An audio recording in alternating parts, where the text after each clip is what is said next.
حضرت عمر بن خطاب رضی اللہ عنہ، جو اسلام کے دوسرے خلیفہ تھے، اپنے عدل و انصاف اور اللہ کے خوف کی وجہ سے مشہور تھے۔ ایک رات آپ مدینہ منورہ کی گلیوں میں گشت کر رہے تھے تاکہ اپنی رعایا کے حالات خود دیکھ سکیں۔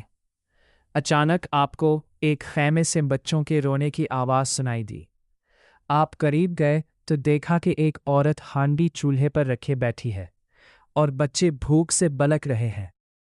حضرت عمر نے پوچھا، بچوں کے رونے کی کیا وجہ ہے؟ عورت نے جواب دیا، یہ بھوکے ہیں اور ہانڈی میں صرف پانی ابال رہی ہوں تاکہ بچے سمجھے کھانا پک رہا ہے اور سو جائے۔ اللہ عمر سے حساب لے گا کہ اس کی رعایا بھوکی کیوں ہے۔ یہ سن کر حضرت عمر کی آنکھوں میں آنسو آ گئے۔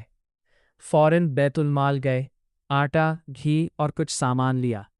خادم نے عرض کیا، یا امیر المؤمنین، یہ بوجھ میں اٹھا لیتا ہوں۔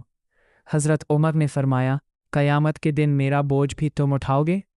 آپ نے خود آٹے کی بوری اپنے کندھوں پر رکھی اور اس عورت کے خیمے تک لے گئے۔ وہاں پہنچ کر اپنے ہاتھوں سے کھانا تیار کیا، یہاں تک کہ بچوں کو ہنستے اور کھاتے دیکھا۔ جب تک بچے سیر ہو کر سو نہ گئے، وہیں بیٹھے رہے۔ اس واقعے سے ہمیں کیا سبق ملتا ہے؟ اصل حکمرانی خدمت کا نام ہے، غرور کا نہیں۔ حاکم کو اپنی رعایا کے حال سے باخبر رہنا چاہیے۔ اللہ کا خوف انسان کو عاجز اور رحم دل بناتا ہے۔ قیامت کے دن ہر شخص کو اپنے اعمال کا جواب دینا ہوگا۔ یہ واقعہ ہمیں سکھاتا ہے کہ عظمت طاقت میں نہیں، بلکہ عاجزی، انصاف اور خدمت میں ہے۔